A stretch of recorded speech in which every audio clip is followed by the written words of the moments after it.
Can Hassan Joho make a good running mate to Raila Odinga in 2022? That's the question which most Kenyans are currently asking. Can Hassan Joho Raila Odinga ticket win the presidency in 2022? Because over the weekend, Hassan Joho demanded or told Raila Odinga to appoint him as his running mate in 2022 if the other guys are still bugging him. But can Hassan Joho make a good running mate to Raila Odinga? In this video, I want to try and explain to you guys the qualities of a potential running mate, why Joho is fit to be Raila Odinga's running mate, but he cannot make it in 2022. Because in 2022, the dynamics are totally different. Joho cannot make a good running mate to Raila Odinga in 2022, but is highly qualified. But before we go into all those, for those who are watching this channel for the first time, please, I want you to take a second or two, click the subscribe button so that next time we produce a video like this, YouTube will automatically notify you.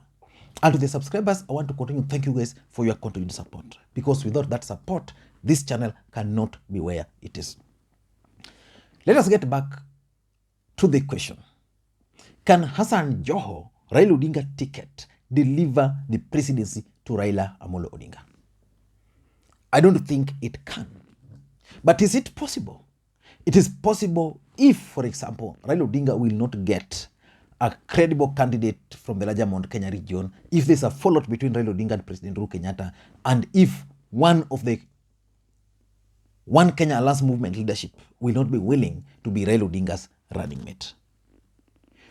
I've always opined on this platform that for anybody to qualify for a running mate, there are certain traits and attributes which they must be able to bring on the table. The question is, can Hassan Joho, or is Hassan Joho qualified to be Raila Odinga's running mate? If you ask me that question, Hassan Joho is qualified. He possesses the qualities of a potential running mate. Number one, a running mate should be able to campaign when the presidential candidate is not there. For example, in the last election, whenever President Uhuru Kenyatta was not available, the Deputy President, Dr. William Samoei Arap Ruto, was able to campaign on his own. And he would attract crowds. In NASA, whenever Raila Odinga was not there, Kalonzo Musyoka and even Musalia Mudavadi and Weta were able to continue with the campaigns. Can Hassan Joho campaign on his own?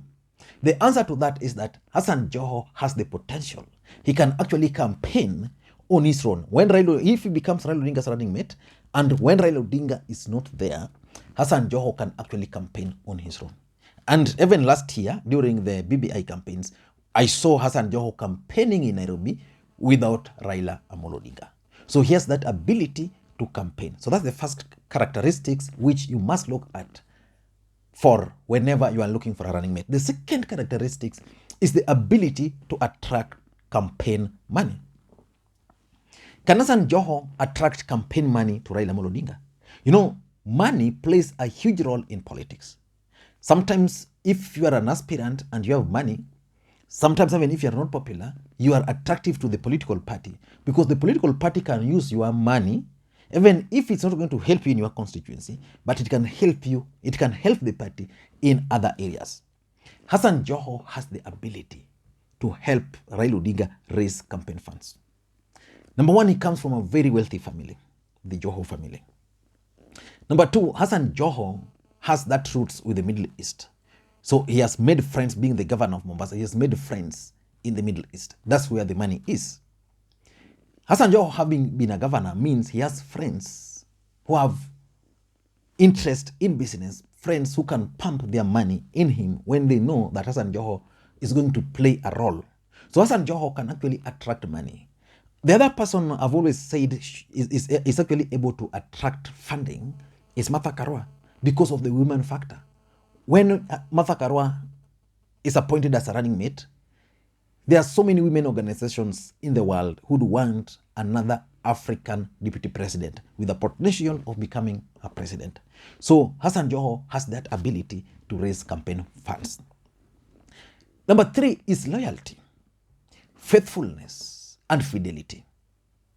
Is there any other person in ODM party who has been loyal to Raila Odinga? I don't think there is any other. If anything, apart from Joho and maybe Oparanya, the others can be kicked out. But Hassan Joho decided to stick with Raila Odinga. So over the years, Hassan Joho has actually proved his loyalty to Raila Odinga. Any presidential candidate would want to have someone on his side who is loyal to them, who is faithful to them. The problem we have with the William Ruto Uhuru ticket was that William Ruto was never loyal to Uhuru Kenyatta. Their marriage was informed by other factors, and that's why they are having problems. But for Joho, if you talk of faithfulness, you talk of fidelity, you talk of loyalty, he fits there. Number 4 is the experience. Joho has been an assistant minister, has been a member of parliament, has been assistant minister. Hassan Joho has been a governor for 2 good years. Hassan Joho was the ODM leader, ODM chairperson for Kisauni. He rose, he was elected, he became the ODM national deputy party leader after Raila Odinga. So he has gained over the years enough experience to make him a running mate to Raila Odinga. And the 5th one is basically the Muslim votes. The truth of the matter is that this country is a religious country. We have Christian faith, Muslim faith, and others, and even those who don't believe in religion. But the truth of the matter is that the fact that Hassan Joho is a Muslim, if he's made a running mate, has its own advantage. The Muslim community in this country have never produced a presidential candidate. So which means, in simple terms, if Joho were to run for the presidency and that branding, then they will rally behind Joho because that will be the only viable opportunity for them. So Joho has those tributes. But can he make a good running mate to Raila Odinga in 2022? Can Joho Raila ticket deliver the presidency? I don't think it can in 2022, unless the politics was a bit different. Why am I saying so?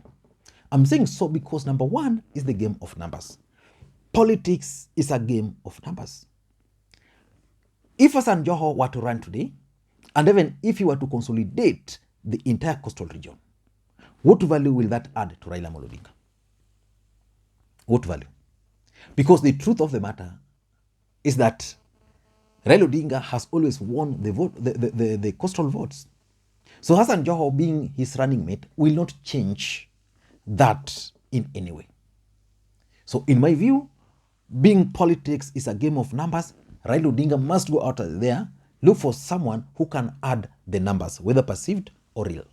And that's why, personally, I tend to think that the best running mate for Raila Odinga should actually still be Kalonzo Musyoka.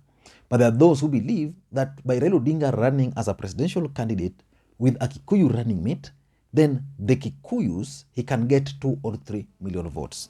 But the fact is, politics is a game of numbers. Joho will not add much numbers on top of what Raila Odinga already has. Number 2 is Uhuru Kenyatta Raila Odinga handshake. The handshake changed the political equation in this country completely.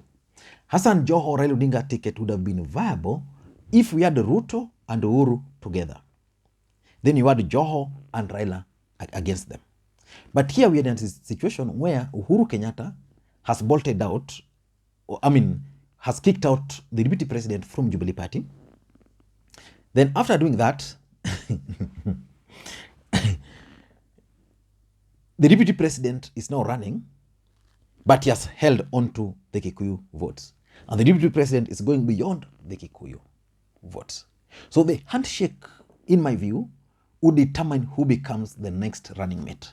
And I see a situation where Uhuru Kenyatta is likely to help Raila Odinga pick a running mate, either from Jubilee Party. If not, there's a possibility of Uhuru Muigai Kenyatta himself becoming Raila Odinga's running mate in 2022.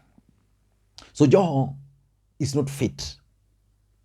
He can't fit the 2022 equation as the situation is today. Number 3 is the ODM factions. You know, Hassan Joho is not the only ODM deputy party leader. There are the rest. He's been loyal. But he's not only the loyal guy. What about Oparanya? So if you make Joho a running mate and you leave out Oparanya, Oparanya will sit down and figure out that he has the potential of delivering even more votes than Joho. Then you create friction. So the best thing is for both of them to lose out, which means Joho cannot be Raila Odinga's running mate in 2022 because of the ODM factional wars.